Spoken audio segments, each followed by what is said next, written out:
Hello. Welcome. Thanks. I know it's been a long afternoon and it's getting a little bit hot up here because it's 35 degrees outside and I have a really cheap air conditioner. But thanks for coming out. Welcome to Shrugging Doctor Beverage Company. We are now, as of now, the largest winery in the province of Manitoba, which has been pretty cool. I'm just going to give a quick little blurb about the business. I'm not going to take up too much more of your time.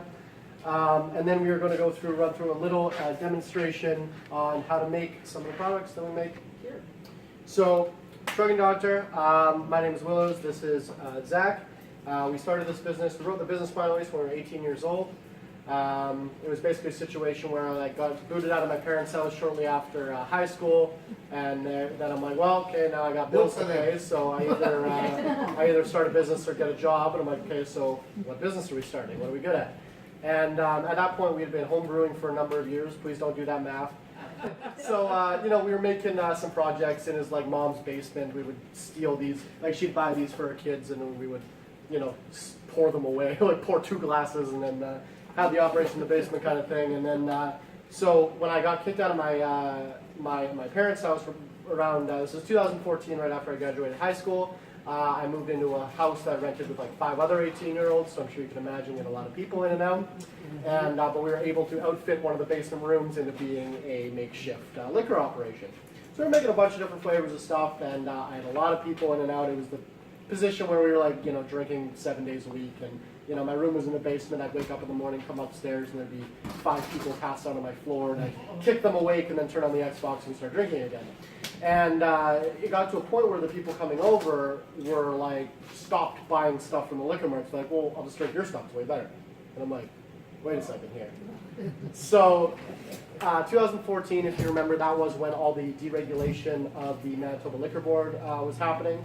That's when the MLCC split into the MDLL and the LGA. They made 17 licenses down to 3 or whatever it was. There was a lot of deregulation happening at the time. Just to set the tone, we had half pints and Fort Garry brewing liquor here, and that was it. We didn't have a single other person. Farmery hadn't moved back from Ontario yet, and I don't think Torque had even announced, and they were the kind of new wave. So this was really a time where we saw an opportunity. We saw this deregulation happening, and we saw, hey, this is something we could jump into. So we wrote the business plan, late 2014, early 2015. We incorporated around then. We had a partnership and we incorporated around then. And we basically just made a plan, and I'm like, oh, this will work. And then nobody wanted to give us money because I'm 18 years old and I've never had a job and I've never run a business. I have no credit history, I have no assets. And when I talked to them about this, they're like, so you want to start a business about getting drunk, eh? I'm like, put it that way. great. Okay. So Now that you say that. yeah. So we started this business for very little money. It was about $50 Canadian that we invested between the two of us, which was about all my money at the time. And we were able to leverage, I guess, our just dashing good looks to get a little bit of money from some different places. Great organization called Futurepreneur was actually able to broker a deal between us and the Business Development Bank of Canada, and we were able to get some money from them, which was awesome. And then there was a small business program that we went through with Government Manitoba through Entrepreneurship Manitoba. So we were able to get a little bit of money, but I did start this entire operation for under $50,000. And for context, TransCanada Brewing Company that just opened had a budget of $14 million. They went over to about 17. So there's some context from you. One time at a bar, I was talking to another guy who owns a brewery, and I said, yeah, I gave him that exact line, and he said, oh yeah, $500,000, that's pretty good. That's, I'm like, oh God. So we basically, in lieu of spending more money, we just sleep less. So I haven't slept in about 3 years, but I've been drunk for 3 years, so it balances itself out. Yeah. So yeah, we opened officially January 2017. I've had this building for about a year and a half before that, so that was the process of getting a liquor license in this province, which isn't the most fun thing to do. But as it stands today, we are in about 45 liquor mart locations in the province, all through Winnipeg and rural Manitoba. We have 6 SKUs listed with them, 6 different products. We run the most efficient, I will say, home delivery service in the country, I believe. We deliver your wine to you within the hour, 7 days a week. So you can go on shrugdog.com and order. You don't have to talk to anybody. You just put in your order. It's like buying stuff from a cart and you check out. It's .com what? It's Shrugdoc, SHRUGDOC.com. If you just Google Shrugging Doctor, you can get there. I will leave some cards out before you guys leave. But yeah, so we have the delivery service we've been running since we opened in January. And then we sell out of this store down here and basically just do everything ourselves. We had an employee, but we kind of did the books and we're like, why am I paying, however much money a month for something I can do if I just sleep 2 hours less? So it's pretty much just the two of us. I do sales and marketing, and he does all the chemistry and actual development of the stuff. But we'll both do all the bottling, we both do all the delivery, yeah, so it's been tiring. But anyway, so we make mainly fruit wines, because I'm sure you can imagine growing grapes in this province is the easiest thing to do. So our most popular fruit wines, we have a cranberry wine, we have a raspberry wine, we have two types of mead, which is like a honey wine, and that's all local honey. And then I think by volume, not by dollar amount, but by volume, our highest selling product is our apple cider. It's on tap in a few different places, like Smith and the Forks there, and like Barley Brothers. It was on a King's Head, different places like that. Yeah, so the great part of this is why this has such a space in my heart is because this was, or a rudimentary version of this at least, was the first product that we ever homebrewed. Was what we were making in this basement was essentially this recipe. We've really refined it. We've really gone over the last 7 years. Choice apples? Yeah, better apples now, not Safeway apple juice, but Superstore apple juice. So you get to see the process kind of thing. So now what we're going to do, I'm going to give it to Zach, and he is going to show you how to make. I don't think it's going to be as good as this. Not even close.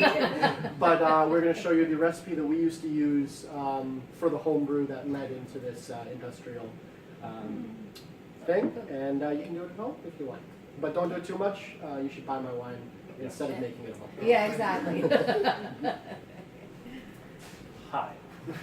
Yeah, so as he said, I'm the winemaker here. I do all the production.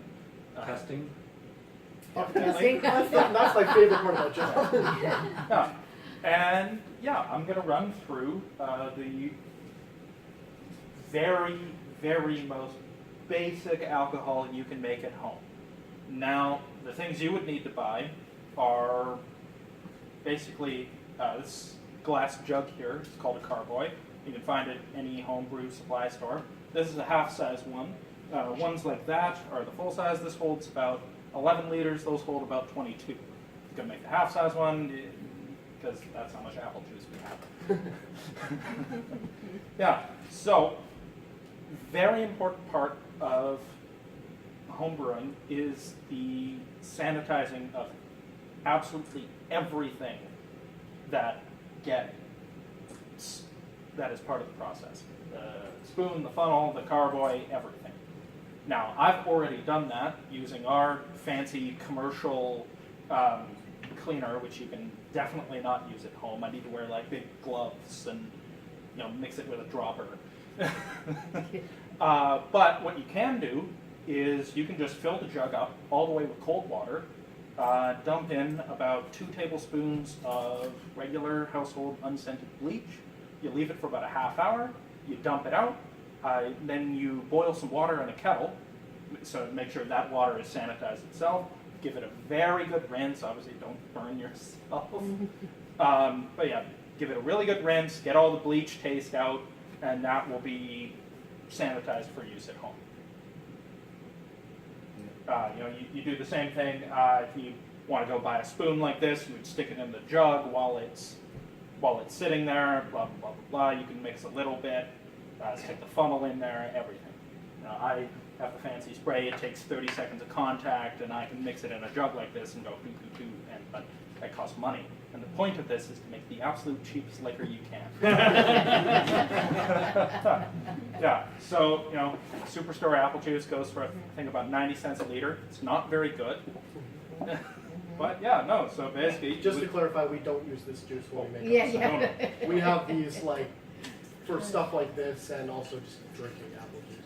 We spend a lot of time here. Yeah. No, so you basically, you crack open a bunch of these 1 liters of juice. I've done the math, the larger containers are more expensive per liter. And you just kind of go. The funnel helps, you do not need it, it helps. And yeah, you just, Two-handed. Oh, Two-fisted. he's two-fisted. Excellent. yeah, so Chug, chug, chug. right at the beginning, you do want to churn it up quite a bit if you can. You want a lot of oxygen in there at the beginning for the yeast to use. At the end, you want to be really careful with it if you can. Try to not churn it up, pour it as little as possible. You tend to use what's siphon hose to pull it out of the jug rather than pouring it, because that also, most of the yeast will fall to the bottom, and then you pull it off at the end. And all this stuff he's mentioning you can pick up at a brew supply store for pennies. Yeah. I think the siphon is about $5. This funnel was $3. The Brewers Direct, they're a local Winnipeg brew supply store. They're great. That's where we used to get all our brewing supplies from. So you're adding tannin? Nope. You know, This is a bare bones, Do we add tannin to our actual stuff? tiny bit. really, right? Just a little. Yeah. Well, it goes a long way. It goes a long way. Depending on the apples you use, the apples actually have a form of tannin themselves. Except that you're getting it juiced, so I was wondering, I had asked Willows about the tannin. Yeah. Okay. It's, he doesn't know much about the production. Which is why he... I'm constantly refining the recipe, trying to make it better, taste testing here and there. Now, I am going to add about a half cup of sugar. If you're using a funnel, you want to do it about halfway through so that there's liquid at the bottom so it doesn't clump, but then you can also wash the rest of the sugar that sticks in the funnel out. I'm going to add about a half cup for 8 liters here. Now this apple juice by itself is probably going to get you a cider around 5%. A little bit of sugar added is going to bring that up to 6.5. So you get a tiny bit of sugar, it can get you a lot more drunk later. Just on semantics, so this is not mead? No, this is apple cider. Yeah. Yeah, this is straight up. Yeah. Because when you add yeast, the yeast will eat the sugars and create 2 things: carbon dioxide and Alcohol. ethanol. Yeah, alcohol. So the more sugar you add to something, the more alcoholic it'll be at the end of the process. But it'll also take longer to make. It'll add a day or 2 to the fermentation time, but how long do you think this kind of thing is? Like, if you filled this, how much do you think it would take to? week and a half to ferment usually. Apple cider tends to be pretty quick because wine yeast was made to ferment grape juice. It developed on the skins of grapes in the vineyards. So, back in the 1700s, 1600s, they would take grapes out of vineyards, they would crush them, and it would just ferment by itself. Now, making it at home, especially with this sort of juice, you don't have those wild yeasts. And there are some in the air, but there are also a lot of spoilage bacteria that instead of wine, you're going to end up with vinegar. And you'll know if you mess wine up. Like, we've yeah, done no, it. it will be. You'll know. It'll be Yeah, no. awful. Yeah. Just you'll spit it out. Yeah, but you've got If vinegar. you're ever like, I wonder yeah. if this is bad, it's fine. Yeah, Regardless. home winemaking is quite safe because of the pH of wine is low enough, below 4.5, generally around 3.5. 3.5, 3. No human, food spoilage bacteria that can, E. coli, etc., can grow in that acidic of an environment. Same thing with home canning. You have to keep the pH below 4.5 unless you use a fancy canner. Fun fact. So even if you mess it up horribly and you drink some of it, you'll be fine. It's not going to taste good, but What about a pink lemonade wine?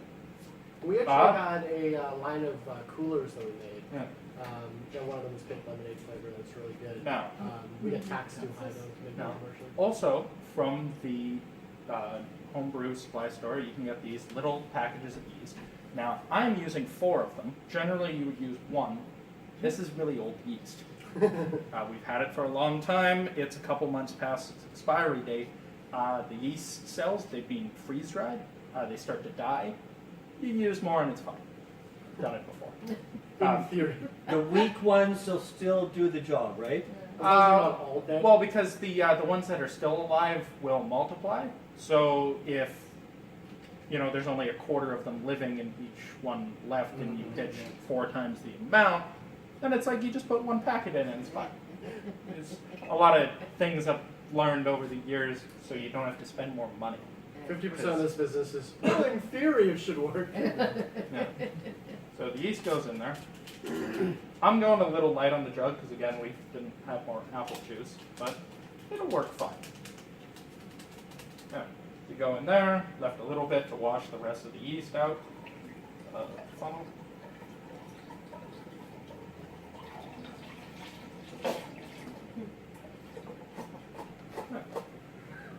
Basement chemist. No, this is how I made wine for the first time. Even with buying the equipment, you're going to spend maybe $30 with the juice and the yeast and everything. When I talk about how we started on less than $50, this is what we spent. This is how. Yeah. Yeah. So really simple. Then you would have sanitized this at home. Now, fancy spray, I can go like this and give it a shake in the air, and it's good to go. The magic wand. Use the back end of the spoon if it doesn't fit in the top. Yeah. The spoon end does not fit. The back end of the spoon does. You just give it a stir.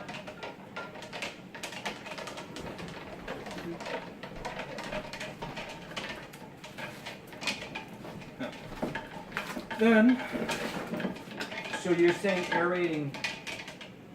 well, Like, is and it- just to mix the yeast and the sugar I poured in earlier. yeah, but originally, like before, you were saying Yeah, about you want to give it a lot of oxygen. You want to aerate it right at the beginning and then after you give it about 24 hours for the yeast to multiply. And then I have right here, it's called an airlock. You can pass that around. Yep. So it has, it comes, because as you mentioned before, it's alcohol and carbon dioxide that gets produced. So obviously if you just plug this, it will explode. There's quite a bit of gas that gets produced. So it bubbles up through there, and you put a sanitizer solution or some alcohol you have lying around in there, and the gas bubbles up through it. It's a one-way seal. So the carbon dioxide can get out, but the air can't get in. The yeast switches from multiplying to producing alcohol to keep itself alive. Yeah, quite cool. So you can fill the top of that with any alcohol you have lying around pretty Now a much. little bit of vodka or So you take the lid off yeah, you take the little lid off and you'd fill that up about halfway with with alcohol. So fun fact, anything the first that's- batch we ever made, it was Jameson whiskey in the top of that. Does no, Yeah. it give a taste to that at all? No. no, because One way that can't go. One with Yeah, one It's way. just seal. it's just to keep it. Do you want to look at it? Well, because you wouldn't want to just put water in there and then leave the water in there for a couple weeks. Oh, right. It's okay. just to keep Again. it sanitized. Right, got it. Yeah, the yeast, the water's going to go funky. Yeah. Especially Alcohol's there will be yeast cells in the air coming out of it. You might have noticed it when you walked in here. It's A little the bit of a smell. smell of the yeast in the air. Now, when it's fermenting, you're going to want to keep it. We did the first batch in the back of a closet because you want to keep it reasonably cool, but not cold. Little bit below room temperature would be ideal. Room temperature is fine. Yeah. If it ever gets too hot though, it will kill the yeast. So that's Yeah, that was which a is problem. about above about 32, 35. So if you don't have air conditioning at home, Like you do do like it in the this. basement. Yeah. And that was one of our biggest problems, especially as these tanks get bigger. It's creating a lot of heat, right? So Would you say it's killing them or it's making them dormant? Cold makes them go dormant. The heat will actually kill them. They're not very heat tolerant. Above about 35, 38, it will start killing these cells.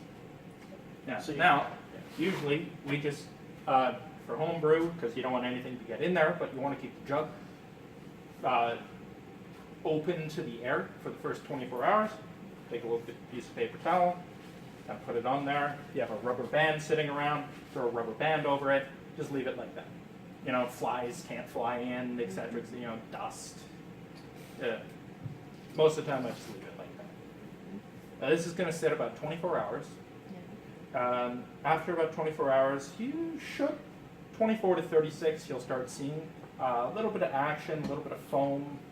I think we have a little tester batch of something going on down there that we can show you. That's about 5 days into fermenting. Yeah, and then, so come back 24 hours later, you put the airlock on, and then the easiest way to tell at home when it's done, the airlock will stop bubbling. A good rule of thumb is you kind of stand there and you watch it, because it's very obvious when it bubbles. Once it's gone about 90 seconds between bubbling, it's essentially done, and you can go into the next steps of the wine. Now, for home consumption, again, you don't want to go out and home winemaking filter runs you about $200, so that's kind of expensive. We did not start with one. You don't need to either. What you do is you take another jug like this, or a bucket, and a piece of hose. You sanitize the hose, obviously. You put it just into the top of the liquid, and you would put it up on a table, bucket on the floor, and you suck a little bit with your mouth. Liquid runs up, over, and then down in the bucket. And then it'll flow by itself after you've gotten it started. Anybody's ever siphoned anything? Never. No. Yeah, right. No. Uh-huh. I have no idea what you're Now, talking about. this liquid is okay to get in your mouth. But yeah, But and that's gasoline, at that no. state, it is not going to taste very good. It is full of yeast. You can see how cloudy it is already. Yeah. It will be even cloudier. You'll be able to see through the glass. There'll be a settlement. It's I should know this. Residue. Blanking on the name of it. Leaves. There, it's called leaves. Just like the towns. Now, as the alcohol percentage gets higher and higher, some of the yeast cells start to die or they go dormant as it runs out of sugar as well. They drop to the bottom. If you poured more sugar in there, they'd wake back up and they would start fermenting again because you gave them more food. Mm-hmm. So you want to go with that siphon and slowly follow the liquid line down as it comes out, and then you want to leave a centimeter or two above. You leave it behind. It's part of the winemaking process, unfortunately. yeah. If you really want to drink it, you can. It's not going to hurt you. It's just I going to don't taste recommend horrible. it. It's going to taste really We've been bad. hurting sometimes and we'll drink it, but It is still I alcohol. don't recommend it. Yeah. And then ideally, you want to transfer it into another one of these, so you can seal it properly. Because a lot of buckets don't seal properly. If you expose it to too much air, it'll oxidize, like fruit left on the counter, and it's going to go really bad. You know, you ever left a bottle of wine in the open for a couple of days? Yeah. It's not good. No. If you want to keep improving it without buying the filter, you can rack it multiple times after leaving it 5 to 7 days or so. And more yeast will fall to the bottom every time. You can rack it and rack it and rack it. Before they invented filtering, that's what they did. They would just, because you age it 3 to 6 months with wine, you don't really age apple cider, but yeah, you can just rack it over a couple of weeks. Pretty much all the yeast will be gone. It'll go completely clear, and it'll be quite drinkable. Now, this is going to be a pretty low quality cider, but as I said, basically the cheapest alcohol you can make at home. Potato. Potatoes get complicated because you need enzymes to break up the starches. That's true. Marijuana. Beer is Doesn't have sugar in it. beer is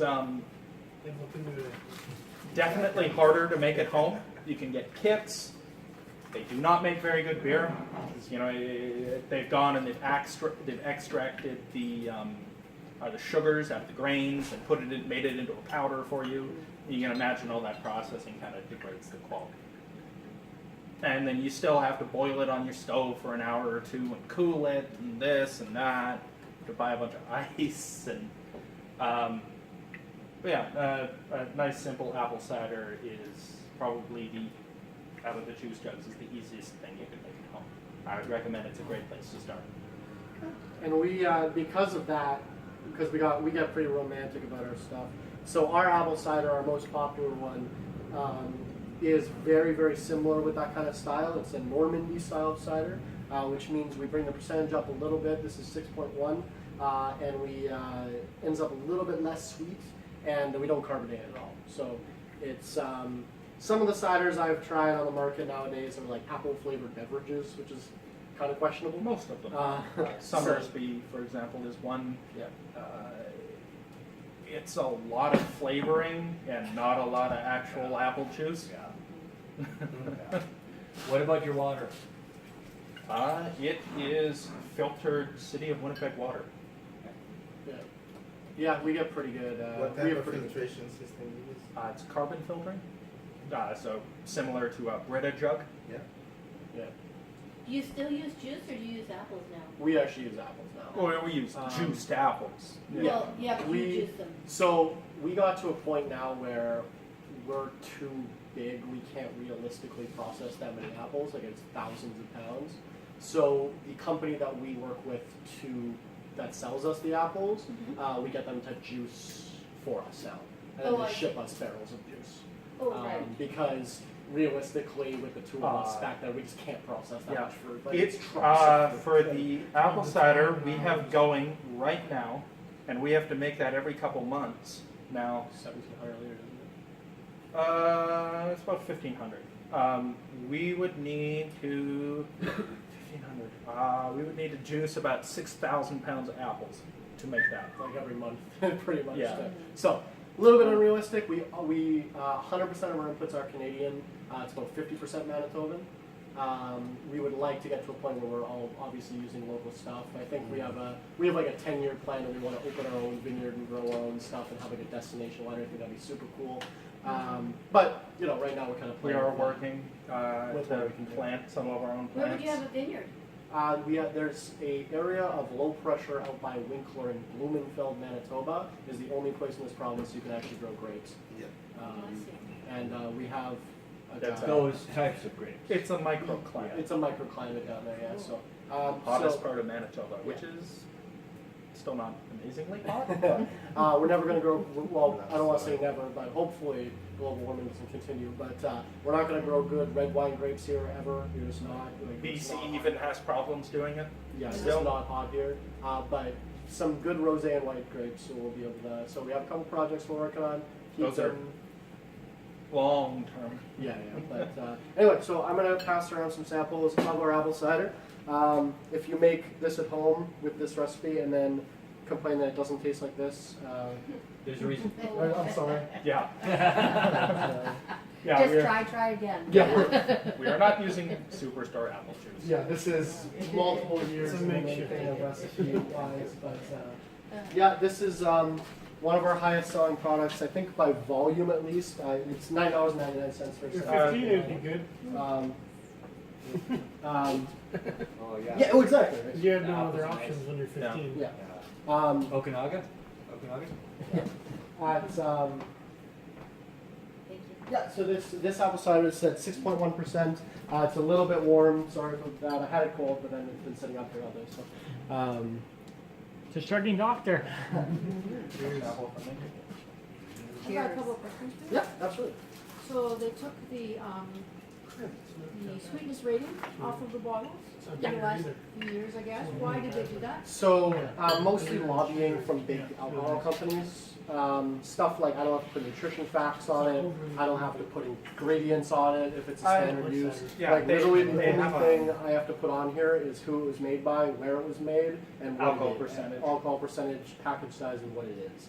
So I don't have to put any ingredients. I don't have to put calories, anything like that. And that was mostly because if I think the general public knew how many calories was in their bottles of wine, they'd be buying a lot less of it. So. Well, you know, some of those sweet wines Hard and alcohol would be crazy. hard it's alcohol. Like Yeah, like but a bottle I this don't size, drink. a bottle this size of vodka is like.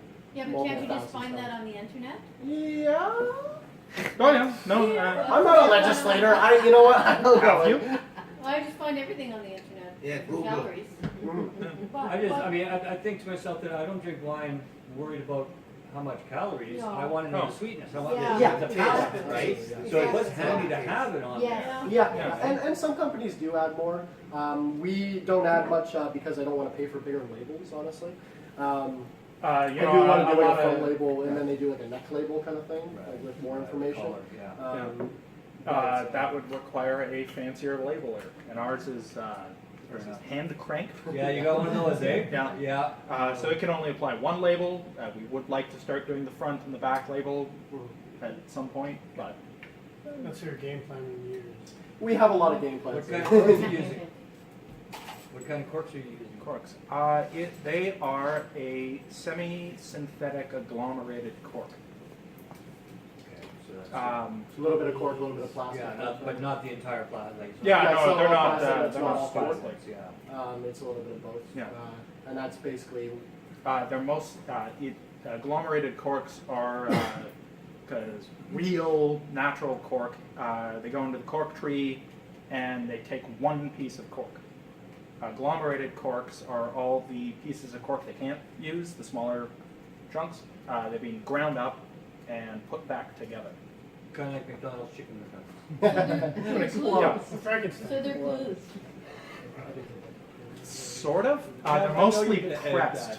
Oh, Yeah, I see. So no. they're compressed. They're not really Yeah. glued. Exactly. This is Facebook Live. Yeah, you don't need big I clips. don't mind it. Okay, thank you. Do you have one there, the cork? Yeah. Oops, sorry. Really nice. Do you have any Send suggestions, them the just, best way to handle, once you've opened a bottle of wine? What's Yeah. the longest way to keep it good? These vacuum, We'll pass that around as are well. those good? Yeah, they definitely work well. Because the two things that are happening is one, oxygen is getting in, it's reacting with the wine, it's oxidizing it, the same way fruit turns brown, wine oxidizes, and it's a very specific taste, it's not good. And after you open a bottle of wine, that is going to happen. The vacuum, because they suck out the air, can significantly extend the life of a bottle of wine. Now, also, what is happening is the aromatics of the wine, they're getting out. They're evaporating out into the air. And after you open a bottle of wine, even if you sucked out all the air and it didn't oxidize at all, it's going to lose a bit of its vigor, its taste, the wonderful smell that it may have had. So obviously, best way to deal with that is to Drink consume it in it one quickly. sitting. Yeah. Yeah. Consume. Yeah, I've never had to worry about that. 'Cause I just, And it's not just wine. A lot of beers are very fragile as well.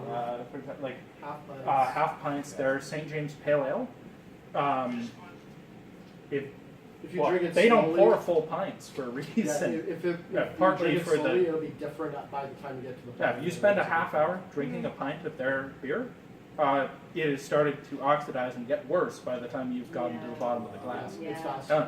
Very fragile because they don't use the Especially now. preservatives that big beer companies use, etc., etc., etc. Yeah, it's yeah. Tell us about your name. Oh yeah, so I told the story with starting at 18 and having to, I don't like to get very into the detail of, I was gonna say the kinds of things we had to do for that money, but basically just kind of the struggles that we had. And, it was hard to get to make people trust you, make people believe that these idiot kids can, make a business like this, right? And even like our parents and our families, didn't really think we could do it. So we had to use a lot of, ingenuity, and I think I always say entrepreneurial spirit. And when I think about, and also keeping our personalities in mind. When I think about kind of something that represents that kind of personality is an entrepreneurial spirit and ingenuity is the doctor with a cart that is like town to town selling elixirs to cure everything to everybody. Yes. So we try to put a lot of our personality in the operation. You can tell from stuff like the Puerto Rican flag that neither of us are Puerto Rican. I don't even know where that came from. Like somebody left it in their house one time. There's we put a lot of personality into everything that we do. I think that's very important. There's a reason I kind of wear my hair and my beard and stuff like this is just because I think that business doesn't have to be all, rigid and stuff like that. So I think that, we try to have as much fun as we can, but, and I think people have come around, like for instance, the logo, I don't know if any of you noticed on the wall downstairs, there's like a wanted poster that says, have you seen this doctor? And it's a photo of an actual person. That's actually my father. Was the inspiration behind the logo. It's drawn of him because he came around to believing in us. So our second iteration of the logo is actually him. And I think he underestimated how many shelves of the liquor marts would be on, because now he's like, How many drunks in that? how many people know what he looks like now? I think he severely underestimated that. He's like, oh yeah, I'll donate my face for this pet project of yours, but now it's like, oh, we're the largest winery in Manitoba. Okay. Better than the Colonel. Yeah, better than yeah, so it's been a journey. We just turned 22. We were born like 3 weeks apart from each other, and we live together, which is not always the best, but it is what it is. And, Cheap. yeah, Cost effective. it's cost effective. Yes. It's cost effective. It's Yeah. not So, cheap. It's and cost that's what it is, right? That's startup life, right? Yeah. Like, I would live up here if we didn't have health inspectors for all the time. But it's just getting things done. Yeah, so I think that's everything for the demonstration. Sir? Is the wine ready yet? Yeah. Thirsty? So I know you gotta take off. Yeah. But I think what I will do is bring you guys downstairs if you don't mind. I'll show you around the actual Yeah, I winery love and see that. all the equipment and stuff like that. And then I will give you a couple more samples of some other products that we have. And then we can either come back up here or whatever, and Kevin can close out the operation. Right. This is, it doesn't look like much, but this is the largest winery in Manitoba, with the addition of this boy here.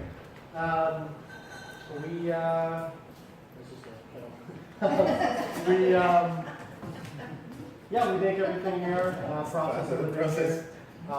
It's a little bit busy back here, but it is what it is. Each of these tanks is filled with a different thing right now, I think. I think 2 of them are filled with the same thing, we make a lot of cider.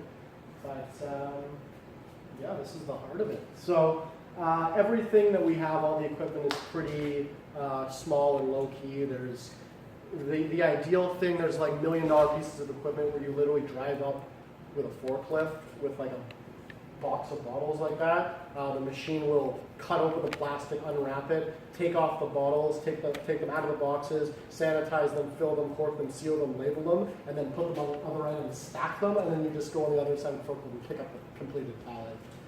We don't do it like that here. So our process starts, we do our sanitizing in this sink here. We fill up these sink compartments with boiling water, and we have our industrial sanitizer.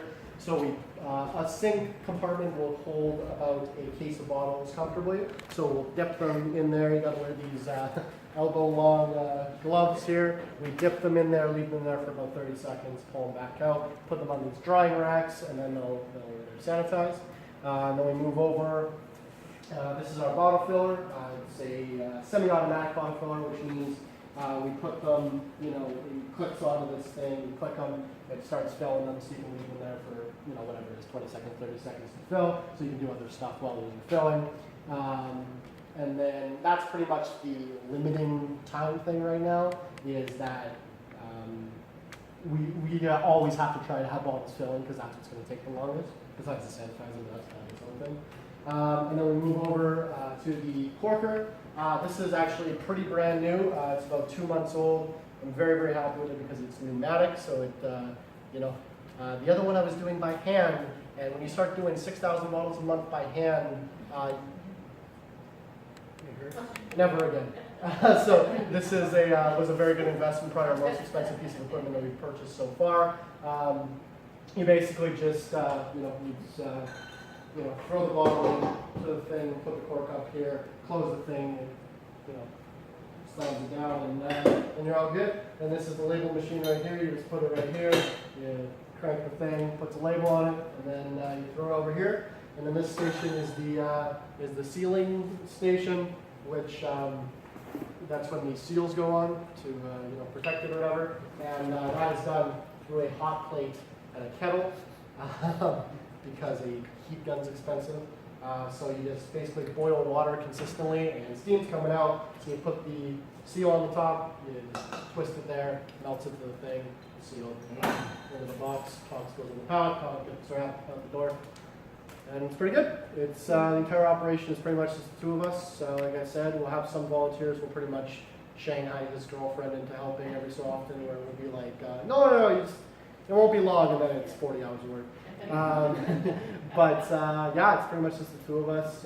We do about one to three bottling runs a month right now. And like I said, most of the time spent is just when it's doing that.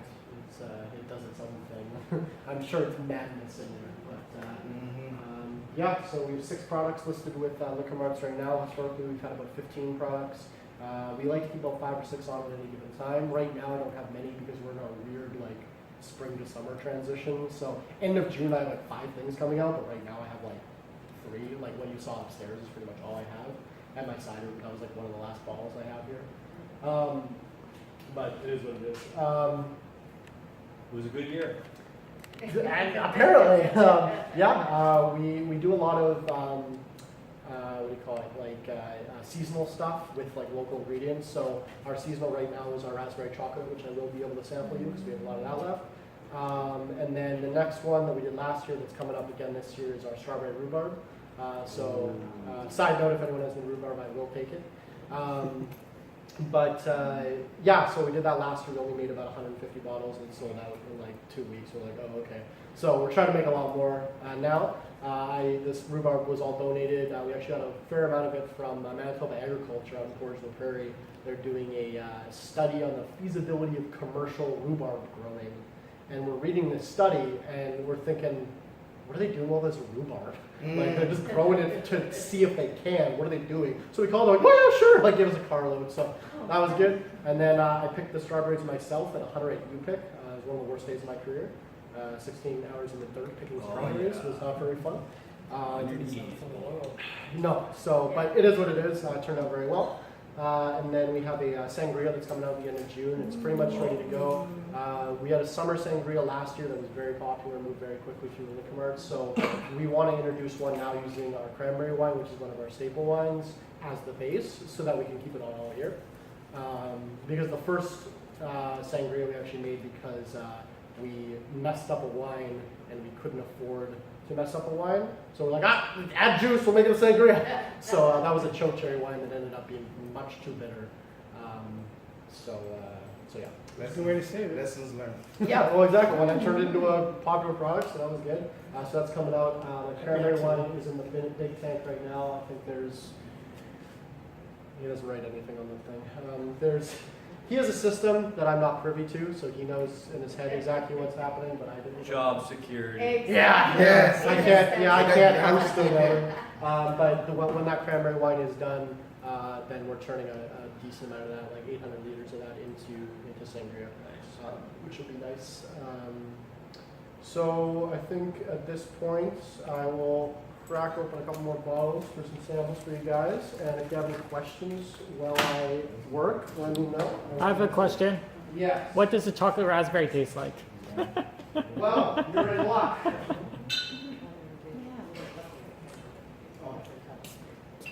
Because I will show you. You'll show him what it tastes like. He'll drink himself. You'll see how I show him It- what it tastes like. It's a revert or anti-wine too, where you go to watch him drink. So, it tastes so good, Kev. this is one of our Recording. premium lines of wine. Our raspberry wine is already more expensive to make because Top shelf. raspberries pound for pound is more expensive than cranberries. I don't know. And then we end up aging it with like cocoa nips in there somehow. I don't know how. It's like you put them in like cheesecloth and you throw them in, and it's like so we try not to be. I don't want to make it like a. I'm not trying to make like a candy wine that's like super sweet. So the chocolate's very subtle, which I prefer.